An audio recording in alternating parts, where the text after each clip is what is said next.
When it comes down to us disagreeing about something, don't get me wrong, we disagree. We don't see eye to eye, like on some things, right?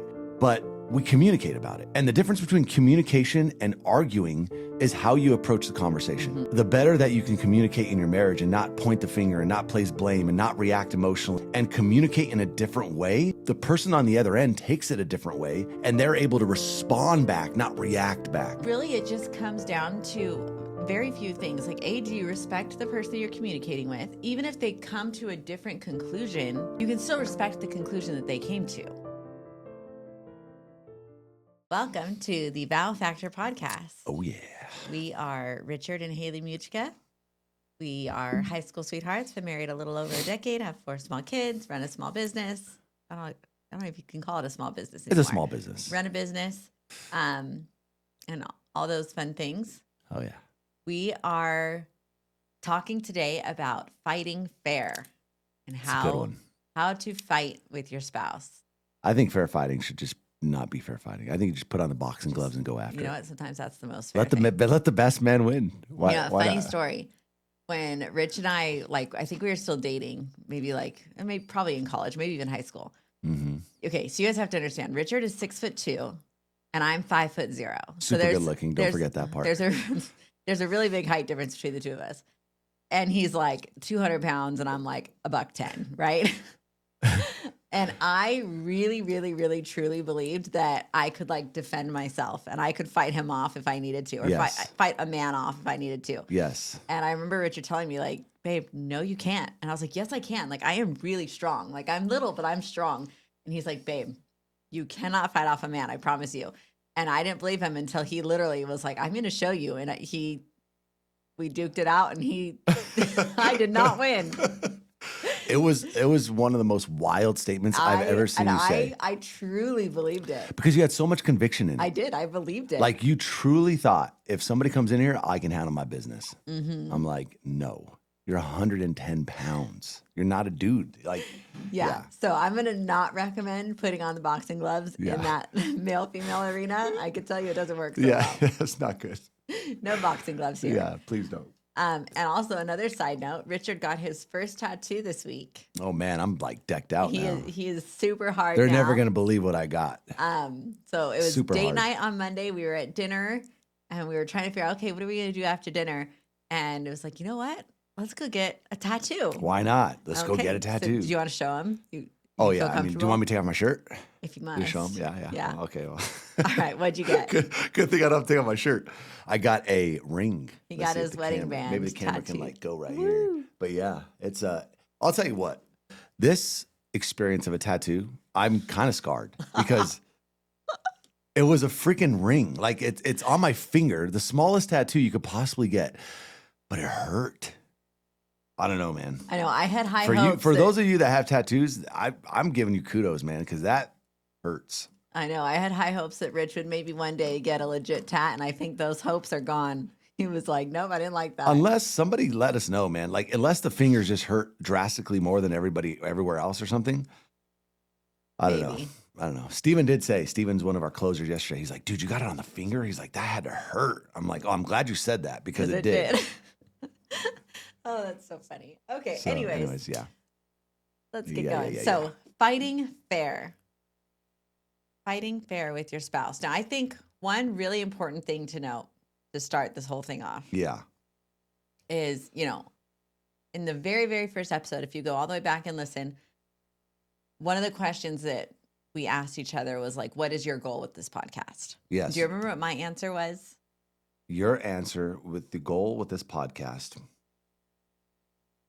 was to change the narrative around marriage. Yes. And this is one of those things that I think we can really, really challenge the narrative on.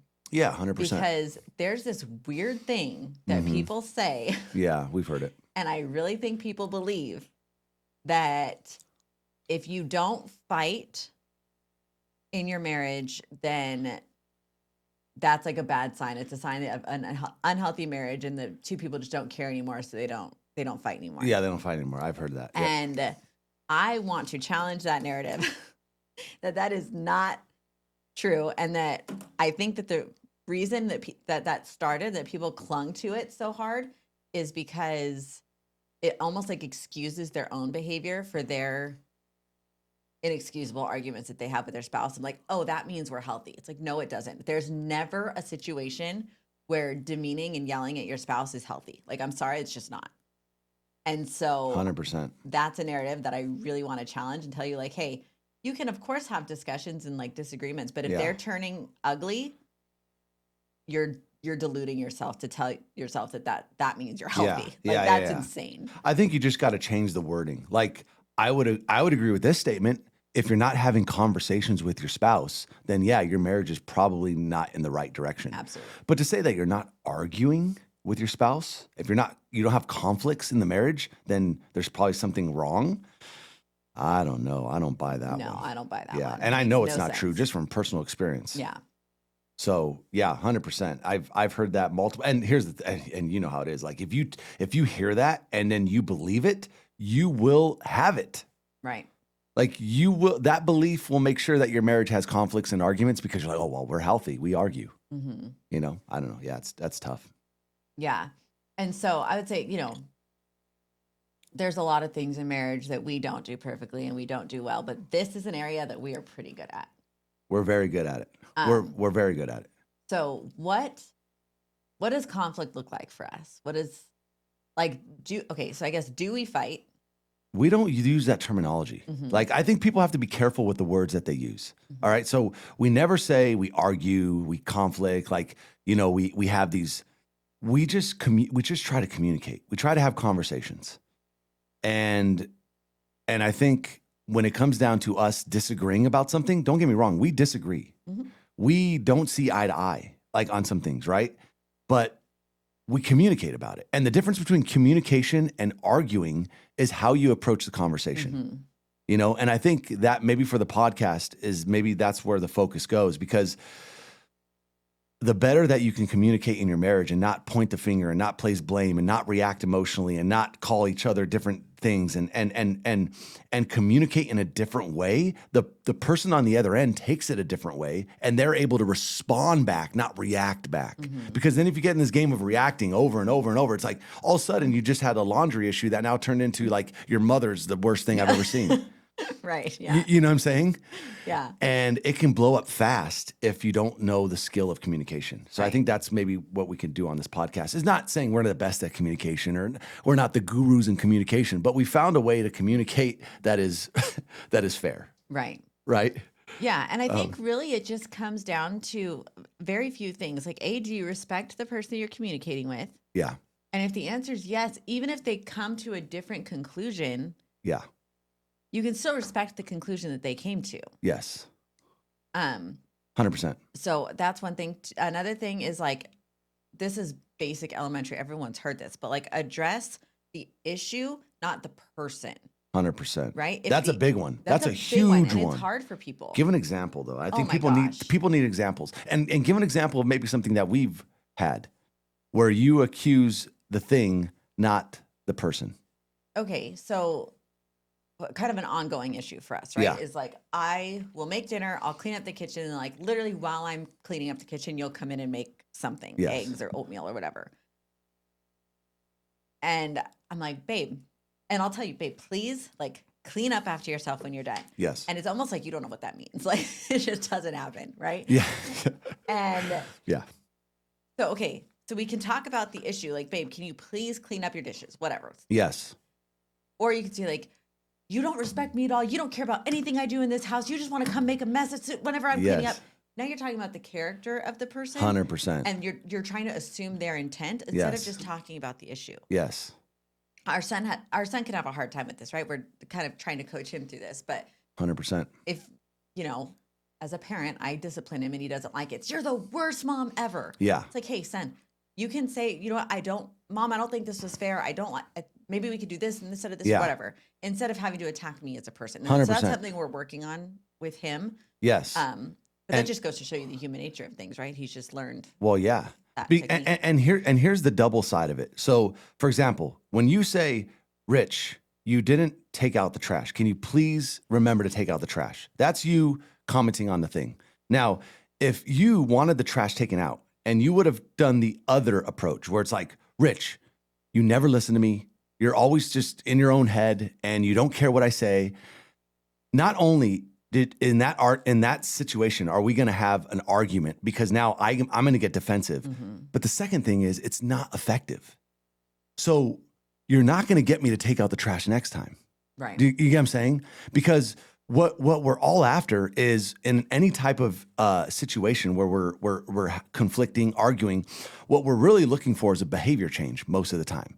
And the only way you're going to get somebody to change their behavior is by pointing out the behavior that needs to be changed. But when you point out the character that is flawed, not only does that cause arguments, it doesn't help me change the behavior because I don't know what's wrong, right? Okay, so let me do this. I haven't really gone all the way down this rabbit trail in my head, so I'm not sure exactly where it's going to go. Yeah. But say you have an issue like taking out the trash. Yeah. Right? And the issue is not really taking out the trash. Yeah. The issue is that I've asked you to take out the trash 100 times, and I still feel like I have to ask you. Yes. And so the issue is not the trash. The issue is that I'm feeling from your behavior that you're telling me, I don't care what you need. I don't care what you want. I'm going to do my thing. Right? That's the actual That's what you're issue. feeling. That's what you're feeling. Yes. But the argument's not really about the trash. The argument's very rarely about the thing you're arguing about. 100%. Yeah. So would it be beneficial to try to analyze in yourself what the actual issue is, or is it better to just deal with the trash, in your opinion? No, I think it can be a combination of both. It's like, hey, Rich, okay, hey, you didn't take out the trash, but can I tell you how I'm feeling about it? Right. Mm-hmm. And I've learned, we listen to Dr. John Deloney, yes, and we really like that guy. And he has a thing where it's like, you always use I statements, mm-hmm, right? In a communication. Yeah, so it's like, don't assume the intent. Yeah, never you, like you don't do it. It would be like, no, hey, babes, I feel like, or hey, because now it's placing the attention on you, not them. Mm-hmm. And so in that circumstance where if you're feeling like underappreciated and you're feeling like your husband doesn't care and he's not doing the stuff, I think you can communicate it, but how you communicate it matters. Instead of saying you never do X, say, hey, honey, this is how I'm feeling right now. I feel like I've told you this a couple times. I feel like you don't really, you don't hear it. And I'm starting to feel like maybe you just don't care that the trash, like I want the trash taken out, right? And so I'd love to can we just communicate about this, right? Mm-hmm. And that's a much different approach than the other reacting way where it's like, you, Rich, never do this. You never, and then you're thinking, well, the trash isn't that big a deal. Like the trash can just wait. When she's trying to communicate like, hey, this makes me feel more peaceful in the kitchen and I want this But because as soon as you use the you statement, almost instantly my walls go up. Mm-hmm. Nothing else. I don't hear anything else now. I'm being attacked. Mm-hmm. And if I'm being attacked, fight or flight kicks in. And I'm either going to run or I'm going to fight. Right. And that's when you know if you have a fighter or somebody that just passively just goes away. Right. Right. And either one is horrible. Either one's bad. Yeah, you don't win. So like in all of communication, and look, we're in sales, like all of our organization sales. And every single sales call, what we're trying to do is diffuse the prospect to not let any walls be there. Like as soon as any wall goes up, any defensiveness goes up, any fear of like, oh my gosh, danger's around, the communication has stopped. Now it's just the tiger's coming to eat me and I need to survive. Mm-hmm. That's how humans operate. Yeah. And so, yeah, I think I love this topic. Yeah. Because the better we can communicate in marriage, like, dude, it's all communication. It all is. So. Right. So then I think in an argument like that, right, where it's just kind of like the basics. I know people have a lot bigger issues, but if we're talking about just the basic day-to-day, take the trash out, whatever. You have two levels of responsibility as a spouse, right? You have the responsibility to communicate what you want and need. Yes. And to communicate that clearly. Then you have the other side of the responsibility that if your spouse is communicating something to you, you have to be responsible for doing all you can to see that you do that thing, right? Yes. So if your spouse is communicating to you like, hey, it's really important to me that you have dinner ready when I get home from work because for whatever reason, then do everything you can to try to meet that expectation. And then on the other side of that, if an expectation is communicated to you, or if you communicate an expectation and for whatever reason your spouse is just not able to make it happen, then you have to make a decision of, okay, is this something that I'm going to keep requesting or is this something I can let go of? And, either one of those is a fair answer, but you do have to kind of make that decision because sometimes you can end up beating a horse that you don't even really care that much about. Now it's just about winning. You don't want to win. Yes. And there's no winning an argument in a marriage when somebody's leaving hurt, right? You ready for the quotable moment here? I'm ready for the quote. Let's drop it. You can win every argument and still lose your marriage. Yep. And so, I mean, I don't know. I don't like the term winning in marriage. I like it in terms of the marriage can win. The marriage can win, but if any side wins, that's not unity. That's a loss for the marriage. That's a loss. It's a loss. Yeah. Because the marriage is a team, right? So if one person is leaving beat up and the other person is leaving victorious, the team lost. The team lost. That's just And there's so many psychological things that we can go into this. I mean, even in my parents' marriage, there was a lot of arguments, and I saw how they communicated, right? And it was very much, there was no I statements. It was all you. It was accusations. It was accusing. Walls would go up. I mean, they would fight about God knows what. I don't even know. It started with something small always, and then it just escalated in this whole thing. Mm-hmm. But I think the what was I going to say? The danger, like when I look back at a lot of their arguments, it escalated quick, but a lot of it was because a proclamation, or whatever that's the right word. Approximation. It's just unmet needs that they didn't know how to say verbally. So they fought. So for example, instead of saying the things like, hey, hun, like, I honestly just feel like you don't love me the way that you used to love me anymore. Like, instead of saying that, because that's very vulnerable. It's scary. It's scary. You can almost say, well, you don't ever take out the trash. You never do what I say. Like, you never, pick up your laundry. You never do it. Because that's way more easy. Like, that's way more comfortable to say, like, hey, you don't do the laundry, as opposed to, hey, I just feel like you don't love me as much anymore. Mm-hmm. I feel like you just don't, you don't respect me as much as you used to. Right.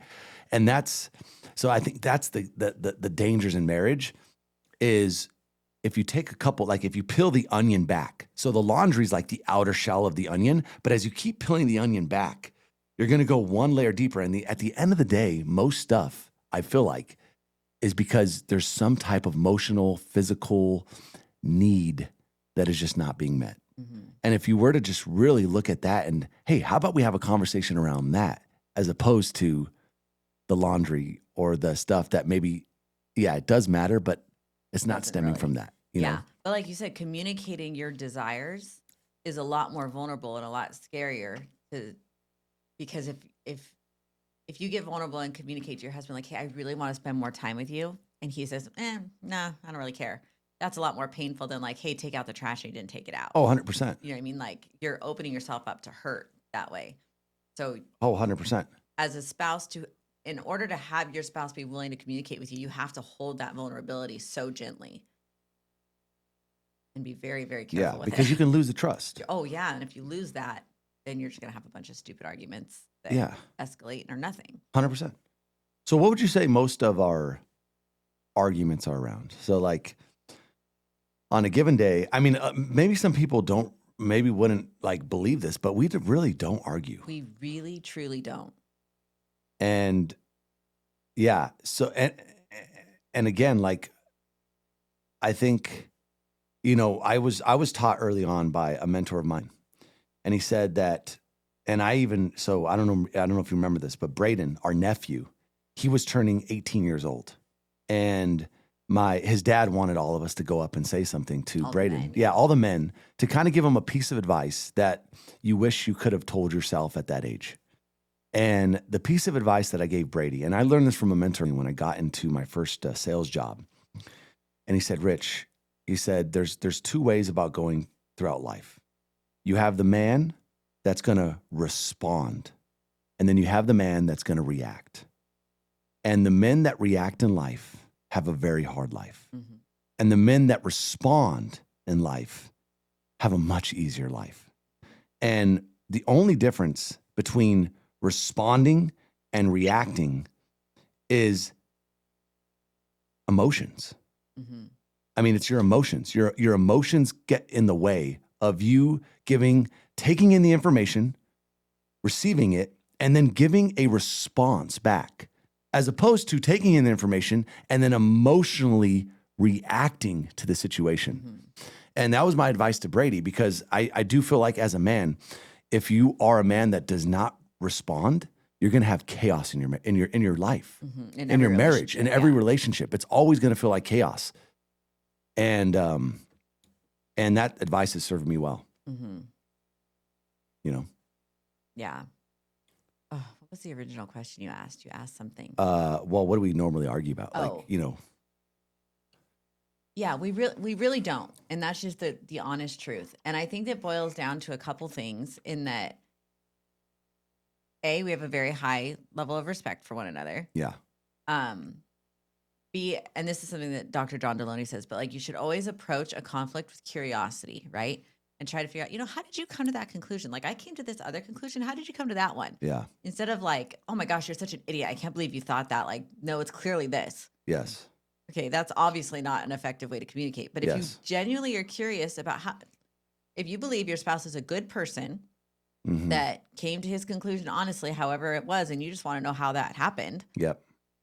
And then if you, in turn, you're able to communicate that, but then also ask your spouse, well, how did you come to your conclusion? Then you guys can kind of talk it out. And very often we'll end up resting on a similar conclusion. 100%. Like, I can't really think of very many things that we've talked about and are on opposite sides of after we've talked about it. No. It's like, oh, I hadn't really considered that perspective, but you're right. That's interesting. Yes. Or, yeah. And then the other thing is just, this goes back to roles and responsibilities, I think, in a lot of ways. Yeah.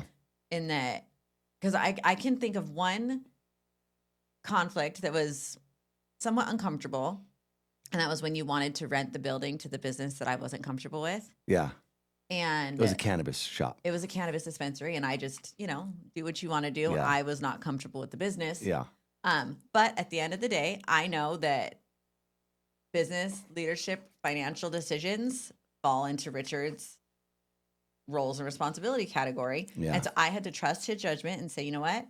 And if this flops, then we're going to have to learn our lesson that way. And if it doesn't, then I'll feel even more comfortable trusting you the next time. But this isn't really my call to make.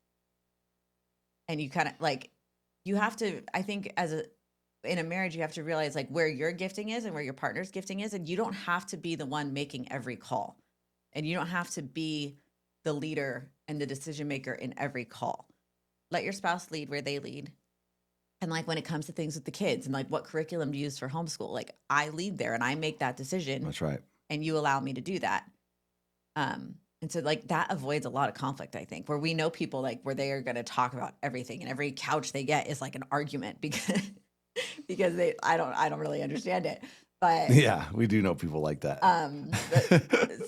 For us, it comes down to A, respecting one another, and B, trying to navigate, okay, whose role and responsibility is this decision? Yep. Okay, and then let's deflect to that person, and then we'll learn from it if we have to. That happens too. We've made plenty of bad decisions that we've had to learn from. All the time.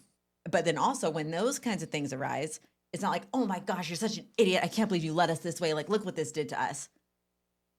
Yeah. It's just, okay, we'll pivot. We'll make different decisions. We'll learn. We'll move on. And it's fine. It's not that, not that big a deal. 100%. And I don't think most people understand the power of your words. Mm-hmm. If you look at man, I don't know. Yeah. I mean, you literally speak into existence a lot of things in your marriage. Mm-hmm. As soon as you say something that is, you can't take it back. If you call your spouse X, if you say this to, you say you're just a loser, you're lazy, you're a liar, these things, dude, you got to watch your words. Mm-hmm. In a lot of ways, your words will dictate the outcomes of your life because you're speaking things into existence. And people in your circle will live up to what you expect of them. Oh, yes. This is a great one. And so if your husband feels like you expect him to be a loser, he's going to be a loser. Yes. And if your children feel like you expect them to be lazy, they're going to be lazy. Oh, 100%. And, I mean, I don't mean to give myself all the credit for this or to pat myself on the back because I know you did a ton of work. But your method worked. But your method worked. It did. And I think it just, you always say, you've got to borrow confidence until you have it. Yeah. And so, there was a season of our life in our early marriage where, I mean, we were barely scraping by. Yeah. And it was just, whatever. It was a season. But I took that time to I really wanted to see you grow in like your leadership. Yeah. And so I used to, and I didn't make it up because I think people know when you're making it up, but I would look for ways that you were leading and leading well. And I would affirm that and like, oh my gosh, you're such a wonderful leader for our family. You're such a, you're a provider. You do these things, X, Y, Z. And I think you really started to like lean into that and grow into that. And now, I mean, look at you. It's just unbelievable. But I think you have to like be intentional about finding an opportunity to speak into those things that you want to draw out with your husband, with your children, with anybody, any relationship. Yep. But what you expect of them is what you're going to get of them. Yep. And there's a great lesson in this is that you can't change anybody. Like you can't. You could never change me. But the one thing that you realized is that the one thing I can do to help my husband change is to point out the good that I want him to keep repeating. And if you look at how any animal is trained, how do you train a dog? You say, hey, high five. As soon as he gives you the high five, what do you give him? You give him a treat because you're reinforcing that behavior. And so if anybody, like for marriages, if you want somebody to repeat the behavior that you want, every time they do it, reward them, give them a treat. Yeah. And your spouse isn't like a dog. It's just psychology. It's psychology. It's not like, it's not pandering. It's not, it's just psychology. It's psychology. But because you could have done the opposite. There were so many things I was doing wrong. And had you been saying, oh, why are you doing that? And why are you doing this? In a weird way, you're reinforcing those behaviors. And now it's like I'm in a bad cycle because it's like all I'm hearing feedback on is all the negative behaviors. I never hear it on the positive behaviors. And we try to do this in our company at onecallclosers.com. Like we can't change employer behavior, but we can if every time they do something good, we mention it. Hey, great job today. Thanks for giving me that report so fast. Now, next time they have a report, what are they going to do? They want the cookie again. Right. So it's like, do it fast again. Right. And so I think that's so important in marriage is that like, just from a psychological perspective, if you're like, I wish my husband would change. I wish my wife would change. Well, you can't change them, but what you can do is reward the good behavior. Yeah. And I know you do this for me. We've never talked about it, but like, sometimes as a mom, I can lose my patience or whatever, but you never mention that. But what you do say is, oh my gosh, you're such a great mom. You're so patient with the kids. You're whatever. And I know that that's not true, but I also know that that's the behavior you're trying to draw out and like encourage in me. So I'm like, and I see it and I feel it. And it really does make me more patient. Like, it does. Man, like, look at me. I'm a solid mom. Okay. But I have a question for you because you mentioned your parents' marriage and their arguments and stuff. And so that was your example growing up. Yeah. How did you learn to communicate so differently? Well, here's the thing. Because typically people do what they saw. Why didn't you? Yeah, but there's actually two different outcomes that people usually do. So people, for the majority, will repeat what they saw. 90%. 90%. It's a very, very high percentage. But the other majority will actually do the opposite. The minority will do the opposite. Right. And so I happen to take that route. But that's so much harder because you didn't have the example. So how did you learn that? Well, I didn't learn it. Like I saw the fruits of it. What do you mean? Well, I saw what it produced. I saw, hey, this is like, I saw how you start an argument. I saw how you don't communicate well. I saw how you start accusing and turning little things into big things. And so in a lot of ways, I actually attribute a lot of my emotional intelligence to that because I knew because I had to, as soon as I walked into the room, I got the temperature check. Where's everybody at? Is mom okay? Is dad okay? Are they fighting? What's going on? Right. And so because there was so much arguing and stuff, I developed a very high level of emotional intelligence because I could start reading emotions and I had to. And so a lot of good came out of that. And then also what I started doing is because I saw the wrong way to do it. So look, I think there's two great ways to learn. Either seeing the wrong way and doing opposite or seeing the right way and copying it. I saw the wrong way, but that was actually a lot of learning because I saw what not to do. Like if you want to have that, then you do this. And if you don't want to have that, then do the opposite.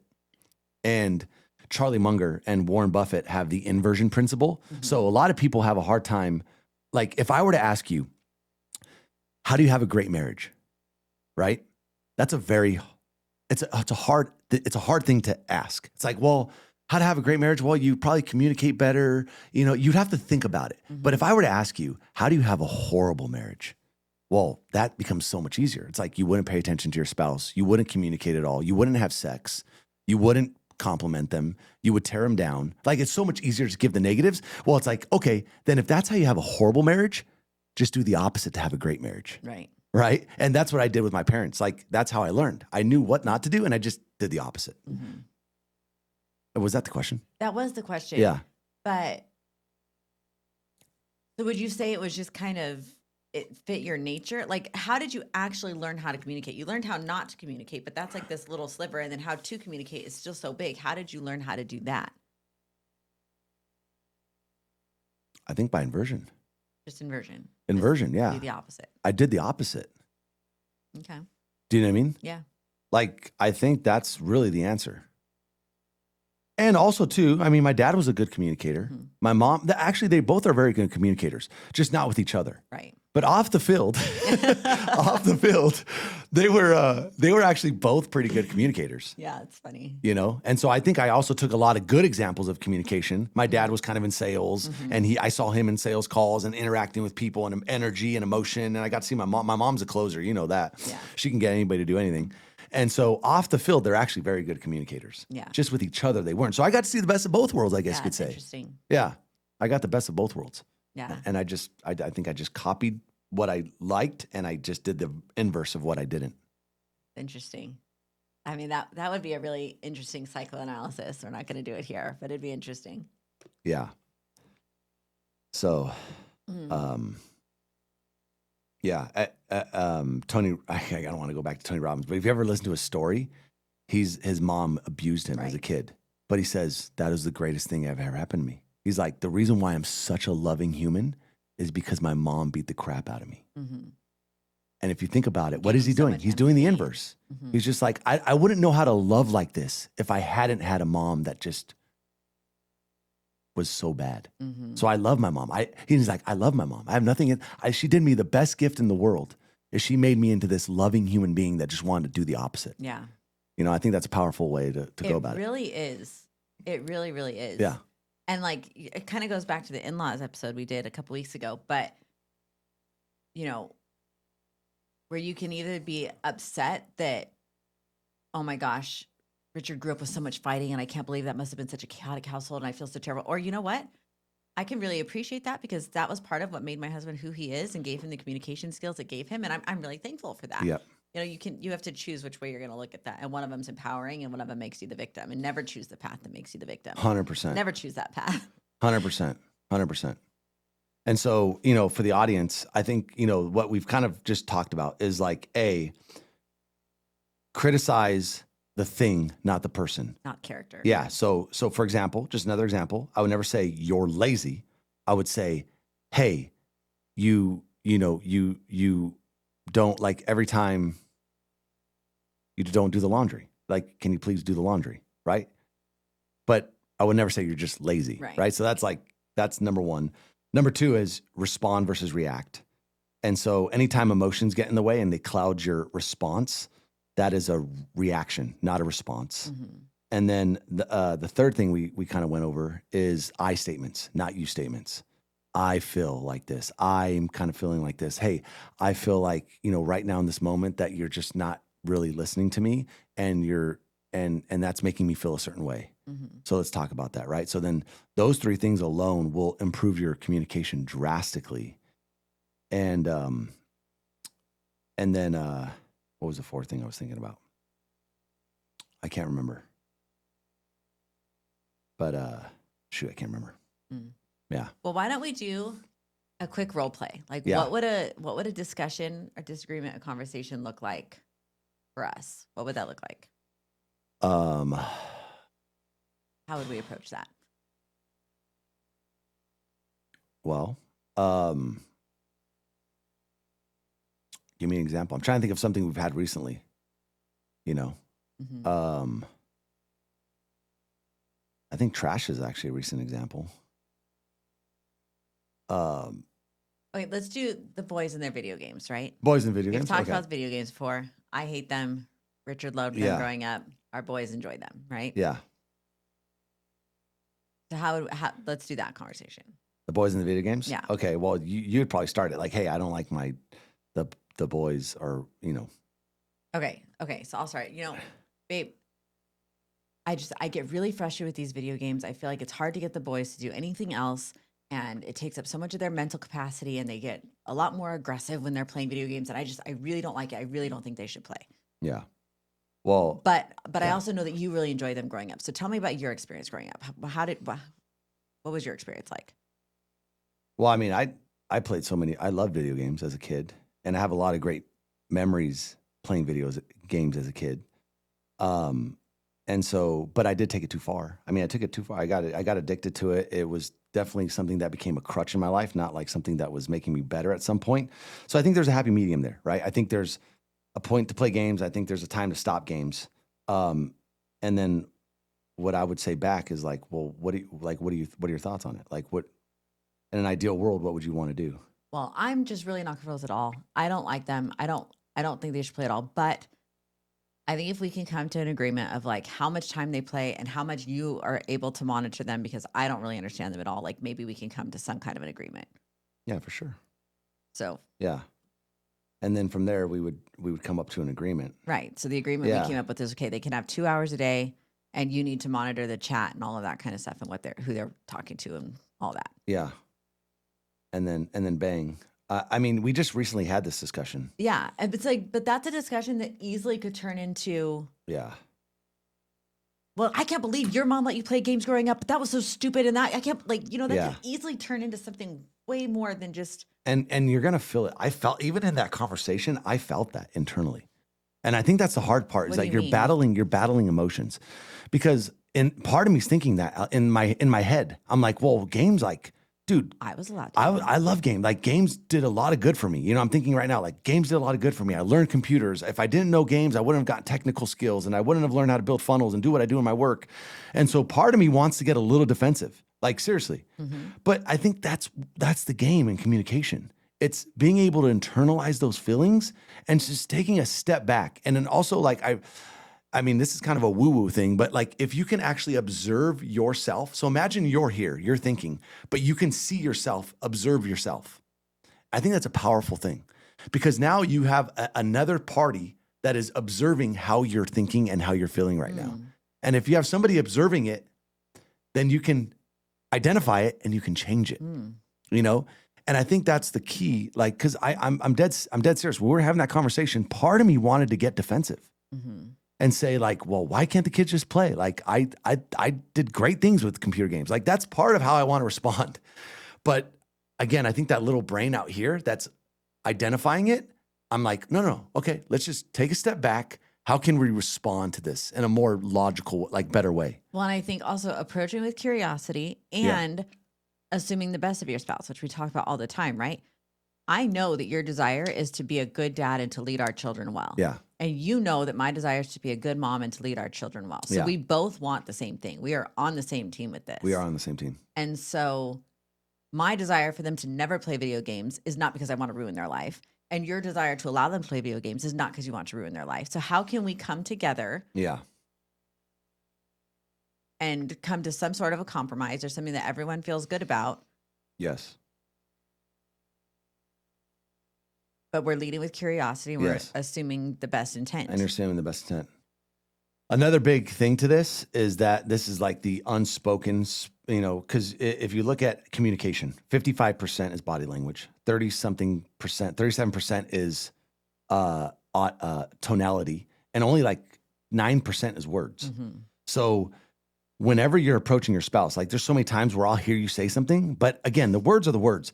I can tell in your body language and in your tonality where you're at, right? Oh my gosh, it's is so she funny. Heated or like if I get heated about something, I'll say, "Rich, please." Like, I'll literally say it just like that, and he'll literally say, "Don't yell at me." Like, that was not yelling. I didn't even raise my voice, but you could tell in the tonality. But what I'm saying is your tonality is different, and your body language is different. It's not your normal tonality and body language. Yeah. And so these are the tough things in communication because look, that triggers people. Like, but the thing is you got to be untriggerable. Like that's really the key. Yes. Don't get triggered. Cause like, yes, your natural inclination is to be like, oh, I want to fight back. Like I'm going to whop her good. I'm going to whop her good. Like I'm going to come back at her. But like you fight it. You say, okay, wait, that brain out here, you saw it, you visualized it, you see it. Now just change it. Just because you feel it doesn't mean you have to act on it. Right. Do you know what I mean? And I think that's a really big point for people. See, the people that are the most patient in life, it's not that they don't feel impatient. I can feel impatient, but I can still be patient. Does that make sense?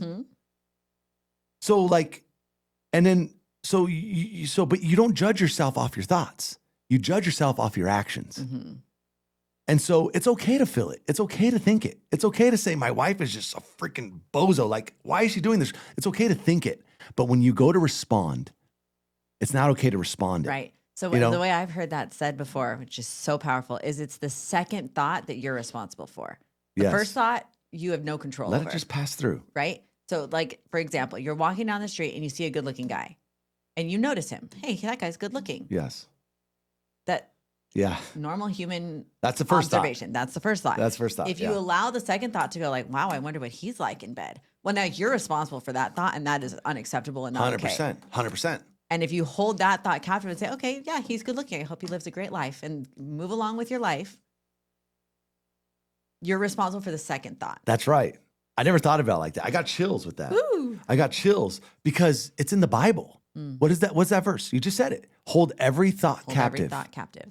And the Bible mentions that because it knows that your thoughts can get away from you. You know, and if you just act on these thoughts, all of a sudden you have a life that you don't want. You know, but if you were to hold that thought captive, like you said, that first thought, hold it captive. And then your second thought is what really matters. And then you have a decision. You have a decision to make. Yeah, you always have a decision. And Jim Fortin, he says, you're not your thoughts. You're the thinker of your thoughts. And when you realize that, you're the thinker of the thought. Now you've got a lot more responsibility. You have a lot more responsibility. And so, and again, this all just goes into communication. Like, how do you communicate in marriage? Like, these are all just tools that I have, that I've developed, that allow me to then respond in life and not react. Yeah. You know? Yeah. So I would say the key takeaway to this episode. Yeah. Above everything else, above all of the tactics that we've taught, I think the biggest thing is you got to throw away that idea that fighting means your marriage is healthy. That's just a way to absolve you of responsibility. Yeah. Any knockdown, drag out fight is not healthy. Get rid of the word fighting. Yeah. There's no need to fight. There's no fighting. Like, okay, that's the Overton window I want to move for people. Yeah. Is that you don't have to fight with your spouse. No, there's no fighting. You absolutely don't have to. Zero fighting. Zero fighting. Yeah. And that's just a choice. We don't fight. We don't fight. We communicate. We don't argue. We disagree. And then talk to figure out how you've came up with your conclusion, and I'll explain how I came up with mine. And like, that's literally the extent of our arguing. Yeah. Don't argue. Don't argue. Yeah. So what are you saying? And, it's over. Yeah. Through our life, it has kind of thrown people a little bit where like, I'll go back to that one business decision you made a couple years ago that we weren't really on the same page with, but that fell into your role of responsibility. So you made that decision, right? Well, I had somebody take me out to dinner and literally suggest to me that I withhold sex from you until you made this decision that I wanted you to make. And they just were not able to understand that I was okay with you making a decision I disagreed with. Like that was outside of her realm of possible thinking. Like, okay, yes, this is what I think, but Richard has this, and I'm okay with him making this decision. That was not something she could comprehend. And the suggestion was withhold sex until he does what you want. Don't do that. Don't ever do that. Like I said, that was our podcast last week that we recorded. It still makes me mad to think about that conversation. You're all heated about it. I see the fire coming out. It's coming out, and not at you, but yeah, it's okay for your husband or your wife to make a decision that maybe you're not on the same page about. That's okay. 100%. Yeah. Yeah. So, I mean, I just hope this marriage just gave marriage is a toolbox, right? That's how you look at it, right? Well, what tool can I pull out? Is it going to be the wrench? Is it going to be this? And we just gave like 5 different tools that just, I think, make communication and fighting fair very simple, right? It's not easy, right? But it's simple. It's simple. And so, yeah, I think it's a great thing. Yeah. And you had a social media challenge you wanted to do for this week. What was social it? media. Well, I mean, the challenge was like a 7-day challenge of like fight fair. Like, maybe you listened to this episode and you took away some nuggets and start applying them like over the next 7 days. If you want to call it a challenge, a 7-day marriage challenge of like, hey, let's take some of these tools and start implementing them in our marriage and see what happens. Yeah. Is communication a little bit better? Yeah. Are you noticing that there's you're not getting as heated? Hey, you're capturing your thoughts and you're changing your thoughts and then you're reacting or responding differently. Yeah. And so I think that'd be pretty cool. Just a 7-day thing. Yeah. Very cool. So on social media, it's kind of strange because it doesn't, whatever. Yeah. You can tag us. Yeah. Our social media handle is at feminine.on.fire. That's our Instagram. YouTube is going to be The Vow Factor, and you can find us both those places. You can also find us on Apple and Spotify. If you leave us a review, super helpful. Share this episode with your friends that you think will find it helpful. All those wonderful things. Any other business side of things that I'm not thinking about? No more business. But hey, remember this quote: "You can win every argument and still lose your marriage. Choose connection over conflict." I like it. Yes. Always choose your marriage.